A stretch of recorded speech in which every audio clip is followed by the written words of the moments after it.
How many times do you hear of, oh, this kid played off one when he was 15 and he hasn't picked up a golf club in 10 years? We all know that guy that was at school that was good at every single sport. Like, that's not luck. With kids, you've got to let them do what they want, because as soon as you don't let them, they're going to resent it.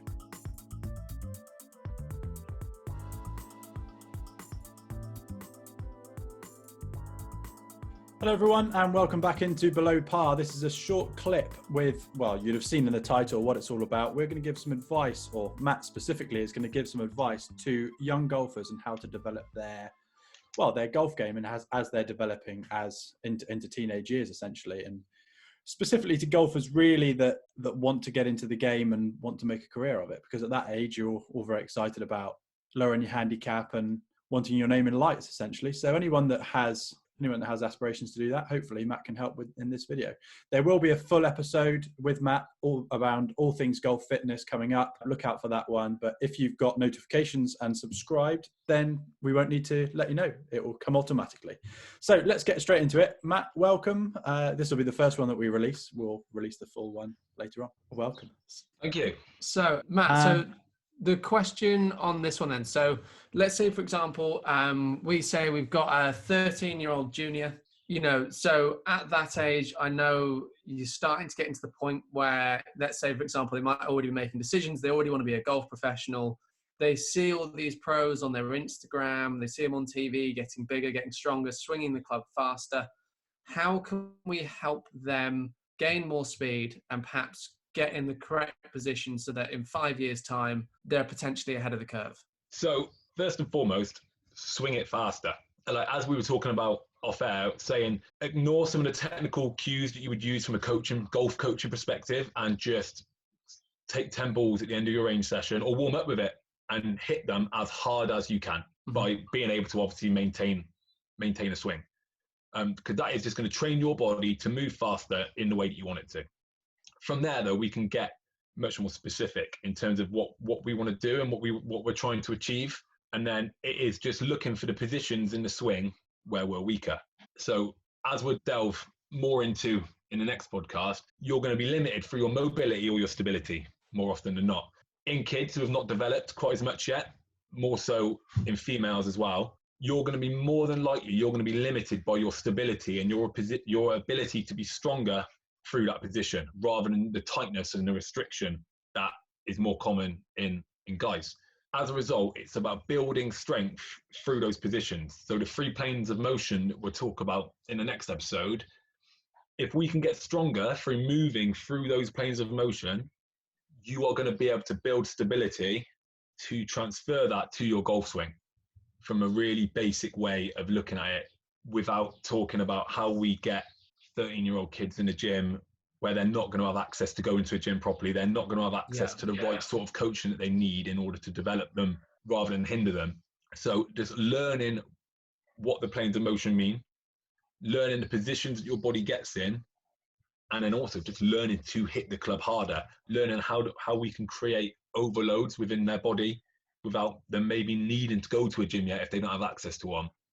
So learning variations of different movements that they can do to get stronger, learning different ways that they could warm up to get in the right positions, to get more stable through those positions before they start hitting the ball, to allow them to almost tighten up a little bit before they swing. So you could almost do...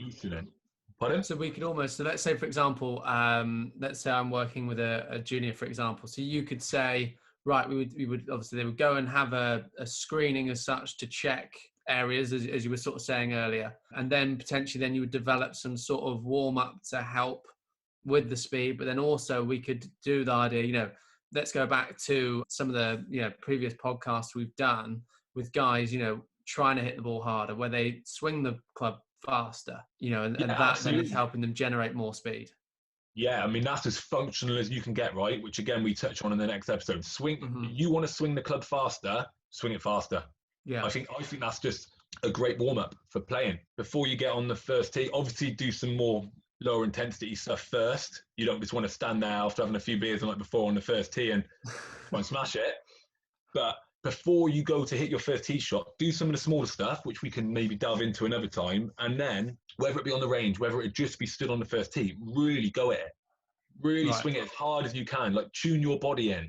wake up your nervous system to, hang on, we're gonna hit this hard, like we're gonna create some speed. Just like if you watch weightlifting or powerlifting, you quite often, like in the Olympics, you see them stood at the side of the platform. Their coaches will quite often slap their legs, slap their shoulders. They might jump quite high because they're getting their nervous system excited. They're getting it ready to explode, essentially. That's what golf is. Like the power that you produce when you hit a golf ball is absolutely massive. So you need to get your body primed and ready for that. And the ability to use that is going to help you hit a ball further. So I was sort of reading somewhere, and I think this I don't know if it's a myth or if it's true, and I think this would be quite useful because there might be parents watching this that are in the same position. Children develop fast twitch muscle fibers at a younger age. So it's something like if you train them young, they will develop more fast twitch rather than, is that right? Or is that a bit of a myth? Or I mean, everybody is like essentially predisposed to being genetically built in a certain way. Some people, as we touch on in the next episode, are just more athletic than others. Some people will always be limited to how far they're able to get because of, like, doesn't mean they can't work hard and get better, but some people will always be limited to how good they can get because they're just not as athletic as somebody else. We all know that guy that was at school that was good at every single sport. Like, that's not luck. Well, it is luck, but it's not a coincidence. He is genetically better than those other people. He will carry more muscle mass. He will be better coordinated, and he'll be able to put those things together and be better at sport. I guess the real example of that is we could all train for 10 years to be a strongman, but some of us are going to turn out stronger after the 10 years than others. And some people turn up having never done it before and still beat you. Yeah. Because that's just what it is. Some people would just naturally be better. That doesn't mean you can't get better and you can't work harder. And there will be some people that punch way above their weight because of the shift that they put in. Yeah. But like I said again in the next episode, there's a lot of sportsmen who are very good golfers. Or how often do you watch football and they say, oh, this player could also have been a cricketer, this player could also have been a rugby player, could have been a sprinter. Like, it's not a coincidence that they can play lots of sports. So in terms of kids' development, the more sports they play, the more they're going to develop different types of moving through different planes, better coordination mentally as well. They learn, like, you'll get some kids that might grow up playing team sports that then when they go to play maybe like say golf on an individual level, they find it hard because they're not used to being by themselves. Whereas you take a kid who maybe grew up doing taekwondo or something like that, or swimming, which is very, very like you're by yourself, you then take them to golf where they're similar, there's going to be a crossover to that sort of thing in terms of their mental ability rather than any physical ability as well. That was going to bring me on to the next question, actually. So let's say, for example, we've got a promising young lad, so it might be 12, 13, 14, something like that. So as a parent, you're starting to think, right, we need to start dialing them into golf. You hear stories of macro at 14, shooting course records and all that sort of thing. What would you recommend sporting-wise from that age? Would you kind of pull them out of everything and go really golf? Or would you actually say, we could be quite careful with our approach here? Don't get me wrong, rugby might not necessarily then be the best option because broken bones or that sort of thing. But I think with kids, you've got to let them do what they want, because as soon as you don't let them, they're going to resent it. There might be a right answer in terms of physically or mechanically to what their body needs when they're getting towards that age. But I don't think it means anything unless they really, really are that driven that they only want to play golf or they only want to play whatever other sport they decide to play. Yeah. Because how many times do you hear of, this kid played off one when he was 15 and he hasn't picked up a golf club in 10 years? Yeah. Because they just get fed up with it. Yeah. So I think there's probably loads and loads of answers, but I kind of don't think any of them matter because it's on the kid. I think you can spell it out to them and say, if you really, really want to be good at golf, by the time you get to maybe 14, 15, you should probably just concentrate on golf and probably not get your head kicked in playing rugby. That's something I totally agree with. And actually throughout the years of the PGA, that they talk to us and actually with the younger golfers, there's quite a lot, especially when you're at that sort of age. Some sports relate better than others, but there are a lot of transferable skills, aren't there? Yeah, massively. And it's proven that with kids up to about 14, 15 years old, playing a variety of sports will aid their development more than it will hinder it. Yeah, but absolutely. then when you take other sports, it's like money talks. So you've got all these kids that are playing football and they're signed into all these different academies. Like, they will not be allowed to do anything. They won't even be allowed to play football in the street. Yeah. because they're an asset to this football club. So I think it's massively almost controversial, really, because there's not a right answer, despite the fact that there probably is. Yeah. But I think you're always going to be losing because you've got to kind of do what the kid wants. Otherwise, if they don't want to do it, they won't bother. Exactly. No, agreed. And I think that's actually quite telling of the way times are going now.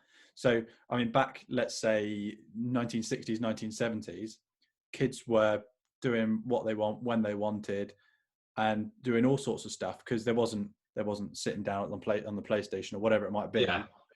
They were out throwing stones into, I don't know, I'm just making things up off the top of my head, but there was more of that back then, and and kids are less wrapped in cotton wool, let's say.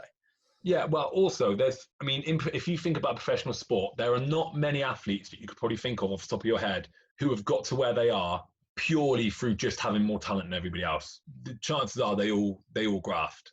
Yes. So as a result, the kids got to want to do it. There's not many kids in any sport that will be able to just naturally be at a top level without really putting in a shift. You could probably reel it off. I was having this conversation with somebody the other day saying, of sports that I'm aware of people that you look at and you see their demeanour, the way you hear stuff about them in the past. We've got Nick Kyrgios, the tennis player, and you've got the footballer Ravel Morrison. And outside of those two, me and a couple of friends were talking, we could not come up with anybody else who we thought was a top-level sportsman, essentially without trying. Right, yeah. So they probably are that good. But you don't see many golfers that you don't hear stories going, from a young age, they were on the range all the time, they were on the putting green all the time, they were always practicing because they're driven and they want to get better. That's it. And actually, Zane, for me, I'll put the card above, like we did in the main episode.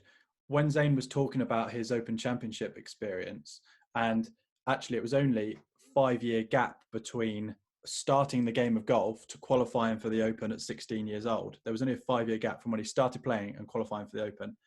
And although he said he's crammed about 15 years worth of golf in those 5 years, so he's grafting. But to be able to do that, there's got to be a hell of a lot of talent. Oh yeah, but there's also drive to be able to get that good. Oh yeah, of course. And you've got to want to work hard. You've got to want to go out there and on days that you don't want to hit balls or days that you don't want to go to the gym or whatever it is, you've got to go in and do it. And I think that says a lot about someone's character if they're willing to go and do that. Final word then, Matt, on if you were to break it down into a couple of sentences, advice for young golfers trying to make it on tour right now, based on the fact that we know that golfers have got to hit it a long way now to make it. I'd say get better at swinging the club faster through hitting decent positions. Just exaggerate it. If you swing at 90% usually, try and swing at 110%.